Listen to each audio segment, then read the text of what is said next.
Will और will be.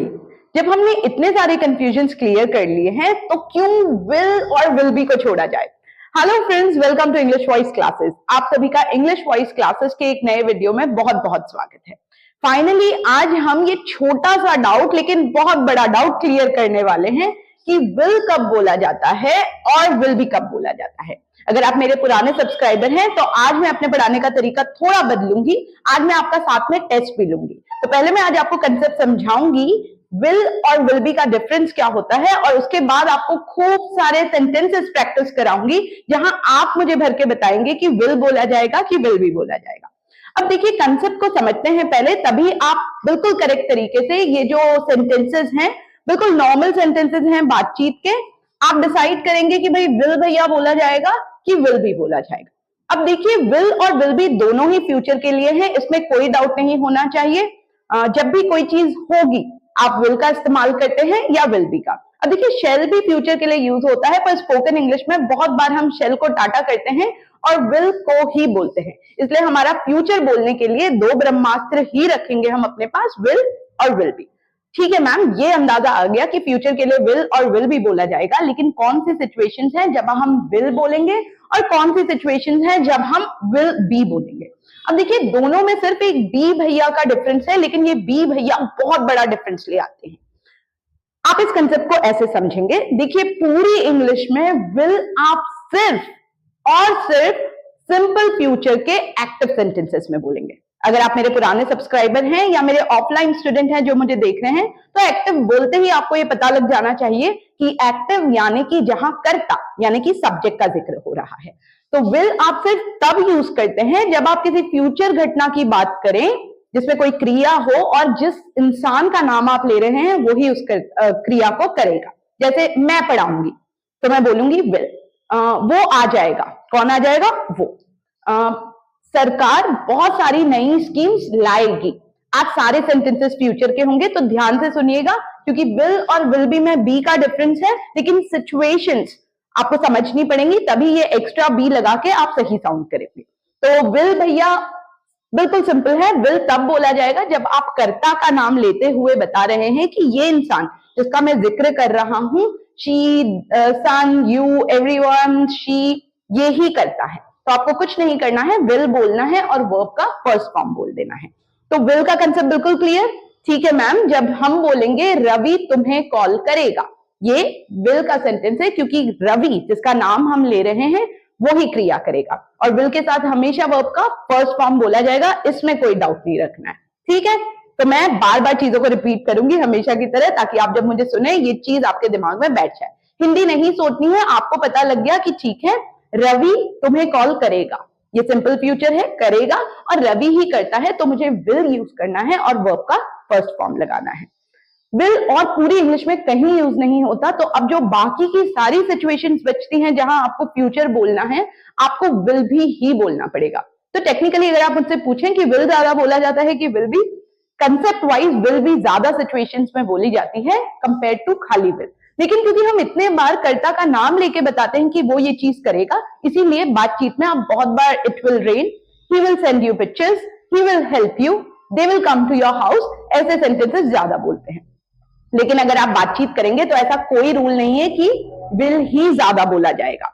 जैसा मैंने बताया, विल बी पे आते हैं और समझते हैं विल बी कहां बोला जाएगा। अब विल बी के लिए आप ये तीन कंसेप्ट दिमाग में रख लेंगे तो बिल्कुल आसान हो जाएगा कि ठीक है मैम, इन तीन सिचुएशंस में हमको विल को बाय बाय बोलना है और विल बी बोलना है। विल बी सबसे पहले आप एक्टिव सेंटेंसेस यानी कर्ता का जिक्र करते ही बोलेंगे, लेकिन ये कंटिन्यूअस सेंटेंसेस में होंगे। मैं पढ़ाऊंगी सिंपल फ्यूचर है, पर मान लीजिए मुझे कहना है मैं पढ़ा रही होंगी या बारिश हो रही होगी, आप लोगों को कंसेप्ट समझाया जा रहा होगा, मुझे दिल्ली भेजा जा रहा होगा। अब ये सारी सिचुएशन है जो आप बोल रहे हैं कि कोई चीज हो रही होगी लेकिन कर्ता का जिक्र करते हुए, तो विल बी बोला जाएगा फ्यूचर कंटिन्यूअस में, लेकिन वर्ब के आईएनजी फॉर्म के साथ। तो अगर मैं बोल रही हूं आई विल कम, मैं विल यूज कर रही हूं, पर मान लीजिए मुझे बोलना है मैं आ रही होंगी, थोड़ी देर वेट कर लो, जाना मत, मैं आ रही होंगी, तो मैं आई तो बोलूंगी क्योंकि आने वाली कर्ता मैं ही हूं, लेकिन मैं विल भी लगाऊंगी, और ट्विस्ट ये है कि यहां फर्स्ट फॉर्म की जगह आप आईएनजी फॉर्म बोलेंगे। तो आई will be coming. I will cook, मैं खाना बनाऊंगी, आई विल बी कुकिंग। तो सिंपल है, कोई चीज होगी, विल प्लस वर्ब का फर्स्ट फॉर्म, कोई चीज हो रही होगी, कर्ता का जिक्र करते हुए कि कौन कर रहा होगा, विल बी प्लस वर्ब का आईएनजी फॉर्म। ठीक है मैम, ये बिल्कुल क्लियर हो गया। विल तो हमने क्लियर कर ही लिया है, करता है जो कोई चीज करेगा उसका जिक्र कर रहे हैं, तो विल के साथ फर्स्ट फॉर्म। विल बी हमको जब कंटिन्यूस बतानी है, यार मैम हमें कंसेप्ट सिखा रही होंगी, मैं कुछ दिनों में इंग्लिश बोल रहा हूंगा, आपको क्या करना है, we will be speaking English in few days. ठीक है, ठीक है मैम, विल बी का पहला कंसेप्ट पता लग गया। अब दूसरा सिचुएशन जहां विल बी यूज होता है वो है पैसिव सेंटेंसेस में। अब मान लीजिए आपने बोला मैं पढ़ाऊंगी, ये एक्टिव सेंटेंस था। एक्टिव यहां यानी कि जहां आप बता रहे हैं कौन क्रिया कर रहा है, जिस क्रिया का नाम आप ले रहे हैं। मैं पढ़ाऊंगी तो आई विल टीच। पर बहुत बार हमको ये भी तो बोलना पड़ सकता है कि हमें पढ़ाया जाएगा। अब ये फ्यूचर है और ये पैसिव सेंटेंस है, यानी कि आप बस ये बता रहे हैं कि हम लोगों पे वो क्रिया की जाएगी, कौन पढ़ाएगा ये आप नहीं बता रहे। तो ऐसी सिचुएशन में आप बोलेंगे वी, अब विल को फिर बाय बाय कहेंगे और विल बी, लेकिन पैसिव में वर्ब का थर्ड फॉर्म। ये थोड़ा सा कंफ्यूजिंग हो रहा होगा, इसलिए मैं वीडियो भर में बार बार बोलूंगी, एंड आई प्रॉमिस वीडियो के एंड तक ये आपके दिमाग में बैठ जाएगा। तो अगर आपको बोलना है हमें पढ़ाया जाएगा, आप वी से शुरू करेंगे, हमें विल भी बोलेंगे और क्रिया का थर्ड फॉर्म, पैसिव यानी कि वर्ब का थर्ड फॉर्म। तो अगर आपको बोलना है रवि को डांटा जाएगा, अब फ्यूचर है, अभी डांट नहीं पड़ी है, डांटा जाएगा। पर देखिए रवि सुन के इसको एक्टिव समझ के विल स्कोल्ड मत कर दीजिएगा। अगर आप बोलेंगे रवि विल स्कोल्ड, इसका मतलब हो जाएगा रवि डांटेगा, यहाँ रवि को आपने कर्ता बना दिया। पर इस सेंटेंस में तो आप बेचारे रवि को के लिए बोल रहे हैं कि रवि को डांटा जाएगा। कौन डांटेगा, मम्मी डांटेंगी, पापा डांटेंगे, बहन डांटेगी, फ्रेंड्स डांटेंगे, मैम डांटेंगे, आप नहीं बता रहे। तो आप बोलेंगे रवि, सेंटेंस रवि से ही स्टार्ट होगा, लेकिन आप विल की जगह बोलेंगे विल बी, अब वर्ब का थर्ड फॉर्म, पैसिव यानी कि वर्ब का थर्ड फॉर्म, चाहे कोई भी टेंस आप बोले। तो रवि विल बी स्कोल्डेड। ठीक है, विल बी इससे पहले मैंने और कौन सी सिचुएशन में समझाया था, विल बी जब रवि डांट रहा होगा, रवि ही करता है, रवि विल बी वर्ब का ING form, Ravi will be scolded, Ravi को डांटा जाएगा, रवि विल बी स्कोल्डेड। अब एक लास्ट सिचुएशन जब विल नहीं विल भी यूज होता है, वो है बिल्कुल आंख बंद करके जब सेंटेंस में कहीं कोई क्रिया है ही नहीं, क्रिया नहीं है, यानी कि फिर विल भैया की छुट्टी और आपकी लाइफ में आ जाएंगे विल बी। अब मान लीजिए आप कह रहे हैं कि यार कल गर्मी होगी, तो आप बोलेंगे टुमारो विल नहीं, कोई चीज होगी, विल बी सनी। कहीं भी जहां आप क्रिया का जिक्र नहीं कर रहे हैं, आप किसी के बारे में कुछ बता रहे हैं कि ये चीज होगी, वो खुश होगा, ही विल हैप्पी नहीं, ही विल बी हैप्पी।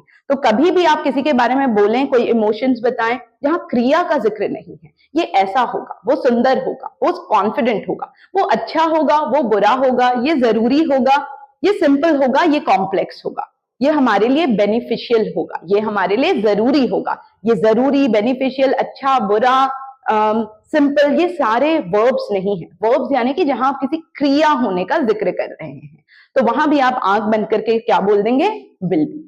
ये था पूरा विल और विल बी का कंसेप्ट। लेकिन जब तक आप फिल इन द ब्लैंक्स के साथ आज मुझे नहीं बता देंगे कि ये सारे कंसेप्ट क्लियर हो गए, मुझे विश्वास नहीं होगा। अब मैं दोबारा जल्दी से चारों सिचुएशन बता दूं। विल भैया सिर्फ कहां यूज हो रहे हैं, विल भैया आप सिर्फ फर्स्ट फॉर्म लगा के तब बोलते हैं जब आप कर्ता का नाम लेके बता रहे हैं कि ये आदमी ये चीज करेगा। रीना गाना गाएगी, मैं आप लोगों को पढ़ाऊंगी, आप सभी लोग प्रैक्टिस करेंगे, आज बारिश होगी। ये सब एक्टिव सेंटेंस थे, विल और वर्ब का फर्स्ट फॉर्म। पूरी इंग्लिश में विल सिर्फ यहां लगता है। विल बी के मैंने 3 सिचुएशन सिखा दिए। एक फ्यूचर कंटिन्यूअस पैसिव में भी होता है, पर मेरा जो मकसद रहता है वो बिल्कुल सिंपल है कि बोलने वाली इंग्लिश और लिखने वाली इंग्लिश का ग्रामर आपको क्लियर कर दूं। इतना ज्यादा डिटेल में जाने की जरूरत नहीं, क्योंकि he will be being sent to jail कोई नहीं बोलता। फ्यूचर कंटिन्यूअस में पैसिव यूज होता ही नहीं है, होता है पर बातचीत में बहुत कम यूज होता है, फालतू में खुद को कंफ्यूज करने की कोई जरूरत नहीं है। तो विल बी के 3 सिचुएशन थे। सबसे पहले भोला सिचुएशन जहां क्रिया है ही नहीं और आप फ्यूचर में कोई चीज होगी बोल रहे हैं, यानी कि ये अच्छा होगा, ये बुरा होगा, वो बहुत स्मार्ट होगा, वो बहुत कॉन्फिडेंट होगा, विल बी। दूसरी सिचुएशन पैसिव सेंटेंस में सिंपल फ्यूचर, यानी कि जब आप बता रहे हैं कोई क्रिया होगी, लेकिन जिस इंसान का नाम आप ले रहे हैं उस पर क्रिया होगी, ना कि वो करता है। जैसे कि सभी लोगों को किताबें बांटी जाएंगी, सभी लोग करता नहीं है, मैं बता ही नहीं रही हूं कि कौन किताबें बांटेगा, मैं तो सिर्फ आपको ये जानकारी दे रही हूं कि बहुत सारी किताबें बांटी जाएंगी। और लास्ट सिचुएशन था जब आप कोई चीज हो रही होगी, यानी कि कर्ता का नाम लेंगे, लेकिन आप बोल रहे हैं कि यार मैम सबको डांट रही होंगी। मेरे ऑफलाइन स्टूडेंट्स अगर ये सेंटेंसेस नहीं सुनाएंगे तो वो कहेंगे यार अगर हम नहीं पढ़ेंगे मैम सबको डांट रही होंगी। करता कौन है? Ma'am. Ma'am will be scolding everyone. Continuous के साथ वर्ब का आईएनजी फॉर्म। चलिए प्रैक्टिस करते हैं।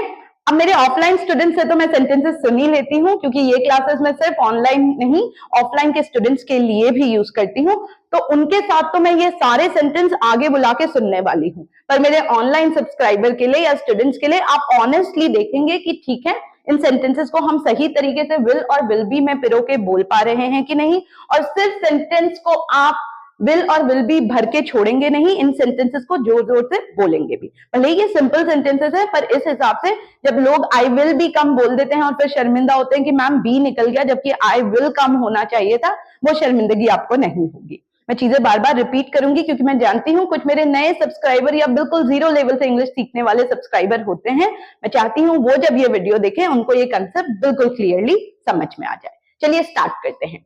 तो पहला सेंटेंस है she dash famous one day. इसमें आप बोल रहे हैं ये कोई लड़की है जो एक दिन फेमस हो जाएगी। अब आप बताइए she will famous one day कि she will be famous one day. आप देखिए यहाँ कोई क्रिया नहीं है। फेमस कोई क्रिया नहीं होता है, प्रसिद्ध एक चीज है, एक स्टेटस है।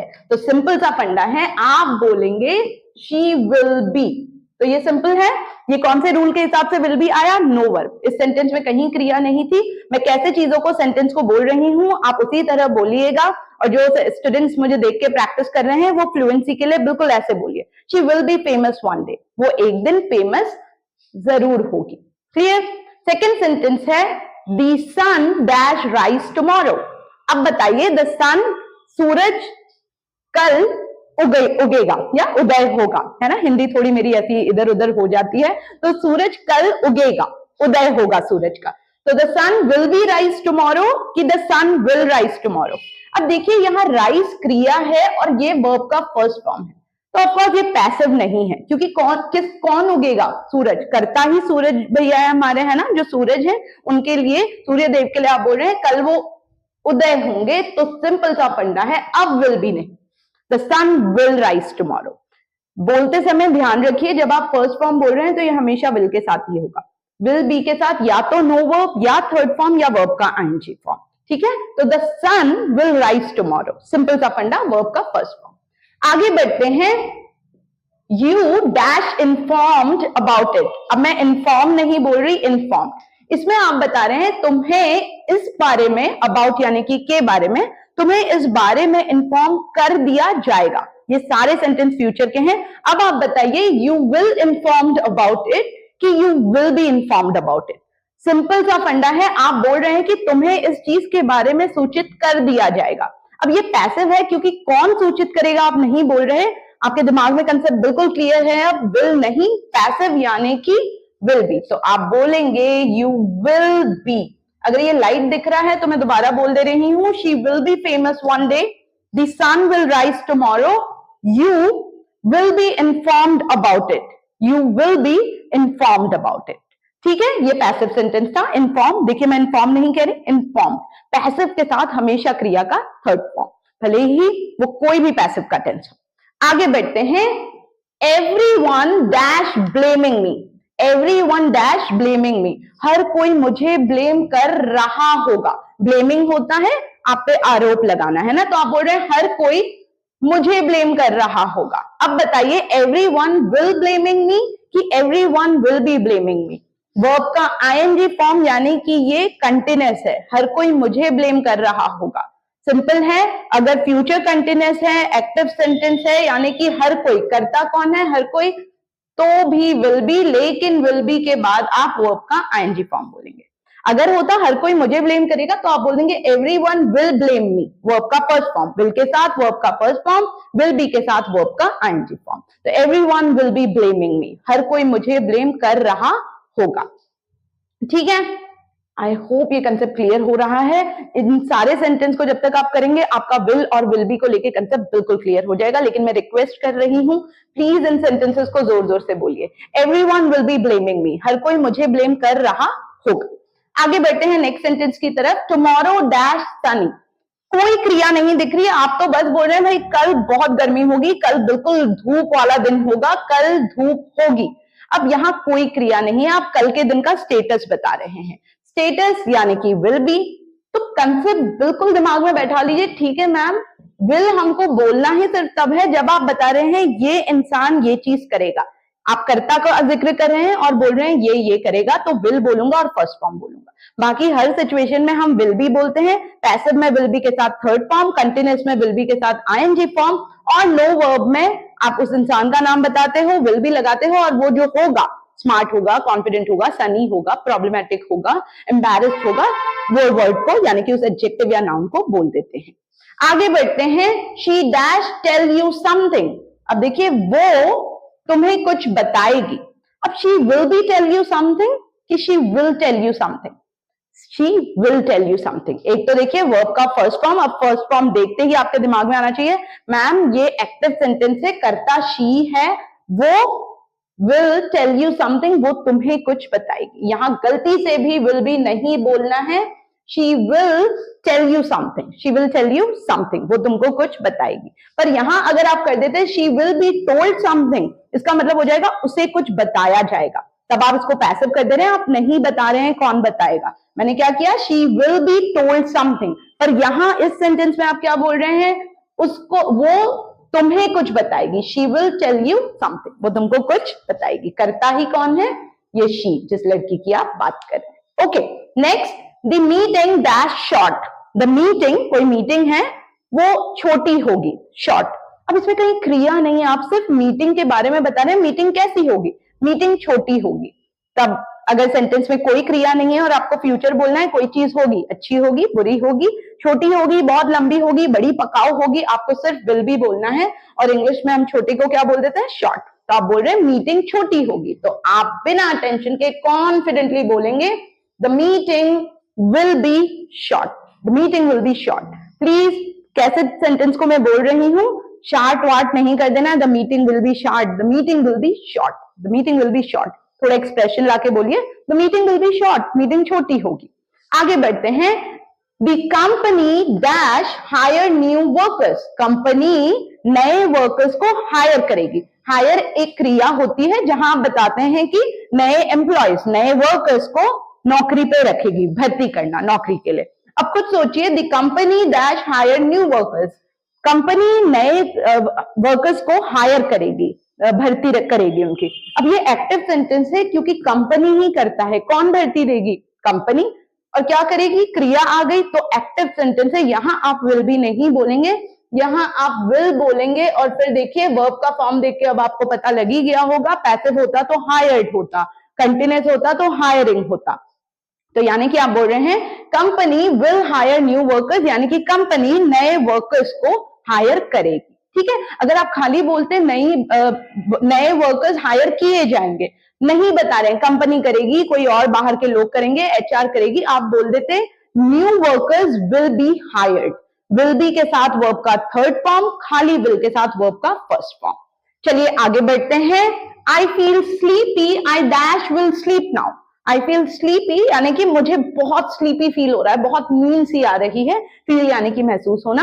आई feel sleepy, I dash will sleep now, मैं अब सोऊंगी। अब देखिए करता कौन है, कौन सोएगा, मैं, यानी कि ये एक्टिव सेंटेंस है। तो आप आई विल बी स्लीप नाउ बोलेंगे कि आई विल स्लीप नाउ। जब करता ही आप है और वर्ब का फर्स्ट फॉर्म हम बोल रहे हैं, तो पक्की बात है कि आप बोल रहे हैं आई विल स्लीप नाउ, अब मैं सोऊंगा, भाई मुझे बहुत नींद आ रही है, आई feel sleepy, I sleep now.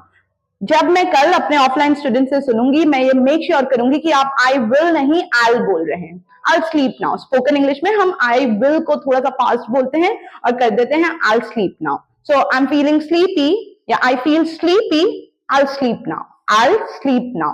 ठीक है, तो मुझे बहुत नींद आ रही है, अब मैं सोऊंगी, I will sleep now. Next sentence है, he dash 30 years old in June। वो जून में 30 साल का हो जाएगा। अब ये कोई लड़का है, उसके लिए आप बोल रहे हैं वो जून में 30 साल का हो जाएगा। अब देखिए बहुत स्टूडेंट्स को लग सकता है कि मैम इसमें तो विल आएगा ना, क्योंकि करता ही है, ही सब्जेक्ट है, लेकिन यहाँ कहीं क्रिया ही नहीं है। आप तो सिर्फ बता रहे हैं उसकी एज, उसकी अवस्था क्या होगी, वो 30 साल का हो जाएगा। तो यहाँ कोई क्रिया नहीं है, क्रिया नहीं है तो बल्ले बल्ले सीधे आपको बिना कुछ सोचे बोल देना है विल बी। तो आप बोल रहे हैं ही will B 30 years old in June, वो जून में 30 साल का हो जाएगा। डन। नेक्स्ट सेंटेंस है gentle flow dash scene in the river. Gentle flow dash scene in the river यानी कि नदी में जेंटल फ्लो, जेंटल फ्लो मतलब हल्का सा बहाव, फ्लो होता है बहाव, जेंटल होता है बिल्कुल हल्का सा, बहुत सॉफ्ट, बहुत हल्का। तो नदी में हल्का सा बहाव देखा जाएगा, ठीक है। तो जेंटल फ्लो, अब देखिए कौन देखेगा, आप नहीं बता रहे हैं, सिर्फ ये चीज देखी जाएगी, करता कोई नहीं है। मैं देखूंगा, तुम देखोगे, आप नहीं कह रहे हैं। तो जेंटल फ्लो पैसिव है तो मुझे कुछ नहीं करना है। वर्ब का ऑलरेडी थर्ड फॉर्म देख के मुझे पता लग ही गया है कि ये एक्टिव तो नहीं है, विल प्लस फर्स्ट फॉर्म का कंसेप्ट नहीं है। जेंटल फ्लो नदी में देखा जाएगा, gentle flow will be seen, see का third form in the river, ठीक है। तो नदी में हल्का सा बहाव देखा जाएगा आने वाले दिनों में। तो gentle flow will be seen in the river. आगे बढ़ते हैं, the wall dash painted next week. अब आप बोल रहे हैं नेक्स्ट हफ्ते ये जो दीवार है द वॉल पेंट हो जाएगी। आपको पता लगा कौन पेंट करेगा इस सेंटेंस में? नहीं पता लगा, यानी कि ये पैसिव सेंटेंस है, आप नहीं बता रहे कौन करेगा, तो आप बोल देंगे द वॉल विल बी। अब देखिए आप खुद पेंट नहीं बोल रहे, पेंट का थर्ड फॉर्म बोल रहे हैं painted. The wall will be painted next week. मैं वॉल को अगले हफ्ते पेंट कर दूंगी, active, I will paint the wall next week, ठीक है। ओके, नेक्स्ट है ये जो लोग, जो दोस्त मेरे स्टॉक मार्केट में या शेयर्स में डील करते हैं, वो बोल रहे हैं, वो बड़े पेसिमिस्ट हैं, वो बड़े हताश हो गए हैं, और अब वो ऑप्टिमिस्टिक है, यानी कि पॉजिटिव होके बोल रहे हैं the stock market dash go up tomorrow. मेरे बहुत सारे स्टूडेंट्स हैं जो शेयर मार्केट में डील करते हैं, तो उनके लिए ये सेंटेंस है, वो समझ गए होंगे वो कौन से सारे स्टूडेंट्स हैं। वो बोल रहे हैं मैम देख लेना स्टॉक मार्केट कल ऊपर जाएगा। अब क्या चीज ऊपर जाएगी? Stock market. करता हमेशा ही, शी, इट नहीं होगा। तो द स्टॉक मार्केट, अब ये एक्टिव सेंटेंस है क्योंकि आप बता रहे हैं क्या चीज ऊपर जाएगी, और क्रिया भी है, वर्ब का फर्स्ट फॉर्म, विल के साथ वर्ब का फर्स्ट फॉर्म, विल बी के साथ वर्ब का थर्ड फॉर्म या ING form, based on continuous है या पैसिव है। तो the stock market will go up tomorrow, the stock market will go up tomorrow. Clear? Okay, next, you dash speaking English soon. ये मेरे सारे offline online students के लिए है। You dash speaking English soon, आप जल्द ही इंग्लिश बोल रहे होंगे, बोलेंगे नहीं, कंटिन्यूस बोल रही हूं, बोल रहे होंगे। अगर ऐसे ही प्रैक्टिस करते रहे, कंसेप्ट को क्लियर करेंगे तो यू, अब देखिए फ्यूचर कंटिन्यूस है तो विल का गेम तो ऑलरेडी खत्म। एक ही सिचुएशन है जब हम विल बोल रहे हैं, तो you will be speaking English soon, आप जल्द ही इंग्लिश बोल रहे होंगे। प्लीज इन सेंटेंसेस को बोलिएगा, सिर्फ वीडियो को देखिए मत, पॉज कीजिए। You will be speaking English soon, positive sentence है, बोलिए, और बी की जगह आई भी कर सकते हैं, I will be speaking English soon. तुम जल्द ही इंग्लिश बोल रहे होगे, you will be speaking English soon. मैं जल्द ही इंग्लिश बोल रहा हूंगा, I will be speaking English soon. Next है they dash cooking food at this time. वो लोग इस समय खाना बना रहे होंगे। सेम, देखिए कंटिन्यूस है, कोई चीज हो रही होगी, तो दे कंटिन्यूस है तो हमको पता ही है, अब तो हम एक्सपर्ट बन गए हैं, विल और विल भी हमें कंफ्यूज कर ही नहीं सकता। आप कह रहे हैं they will be cooking food at this time, वो लोग इस समय खाना बना रहे होंगे, बनाएंगे नहीं। अगर आप बोलते बनाएंगे तो आप कह देते they will cook food at this time, बनाएंगे नहीं, बना रहे होंगे, अभी उनके घर नहीं जाते हैं, they will be cooking food at this time, ठीक है। अब लास्ट सेंटेंस आप बोलिए ताकि आपको पता लग जाए कि कंसेप्ट क्लियर हुआ है कि नहीं। और ये सेंटेंस आप बोलते भी हैं, सुना भी होगा, द प्रोडक्ट, जो सामान है, the product dash delivered to you by the evening. ये जो सामान है, द प्रोडक्ट, कुछ भी आपने मंगाया है, आपको शाम तक डिलीवर कर दिया जाएगा। अब दिमाग लगाइए, ये एक्टिव है कि पैसिव है? आपको नहीं पता होता है कि सामान कौन डिलीवर करेगा, है ना। जो भी डिलीवरी भैया आते हैं, आपको उनका नाम नहीं पता होता, आप तो सिर्फ ये कह रहे हैं, कंपनी आपको बता रही है देखिए आपको शाम तक प्रोडक्ट डिलीवर कर दिया जाएगा। फ्यूचर क्योंकि करता नहीं है तो पैसिव, पैसिव है यानी कि विल बी, और थर्ड फॉर्म तो मैंने लिख ही रखा है डिलीवर्ड, तो आप बोलेंगे the product will be delivered to you by the evening, शाम तक प्रोडक्ट आपको डिलीवर कर दिया जाएगा। ये सारे सेंटेंसेस हैं जो आप विल और विल बी के प्रैक्टिस के लिए क्लियर कर सकते हैं। आई होप अब आपको विल और विल बी को लेकर बिल्कुल डाउट्स नहीं होंगे। अब आपका काम है, मैंने आपको विल और विल बी बिल्कुल क्लियरली समझा दिया है, सेंटेंसेस बोलें ताकि आज के बाद आप विल और विल बी को लेके बिल्कुल डाउट ना रखें। ये था आज का वीडियो। अगर आपको ये कंसेप्ट को लेके कोई भी डाउट है, कमेंट सेक्शन में सेंटेंस अपनी तरफ से बना के भेजिए, मैं चेक करके बता दूंगी आपको कि कहीं कोई गलती तो नहीं हुई है। इनको बोलिएगा हमेशा की तरह। वीडियो हो सकता है थोड़ी लंबी हुई हो, पर क्योंकि ये कंसेप्ट था और मैं चाहती थी एक्सरसाइजेस के साथ में आपको बताऊं, तो इसीलिए थोड़ा सा वीडियो लंबा बन गया है। थैंक यू सो मच सभी को हर वीडियो में इतना प्यार देने के लिए, क्योंकि मैं आपको बता नहीं सकती, जब मैं इतनी मेहनत से पढ़ाती हूँ और आप लोग कमेंट करके मुझे बोल देते हैं कि वीडियो बहुत अच्छी थी, बहुत हेल्पफुल थी, मुझे लगता है मेरी मेहनत सफल हो गई। आई होप ये वीडियो भी आपको उतना ही पसंद आएगा। अगर आप नए सब्सक्राइबर हैं तो प्लीज चैनल को सब्सक्राइब करें, कमेंट करके मुझे बताएं आपको वीडियो कैसा लगा। मेरे पुराने सब्सक्राइबर प्लीज प्रैक्टिस कीजिए, कोई भी डाउट हो कमेंट में मुझसे पूछिएगा, मैं मदद करने की जरूर कोशिश करूंगी। तो ये था आज का कंसेप्ट। ऐसे ही एक इंपॉर्टेंट कंसेप्ट के साथ मिलते हैं अगले हफ्ते। तब तक के लिए बाय बाय।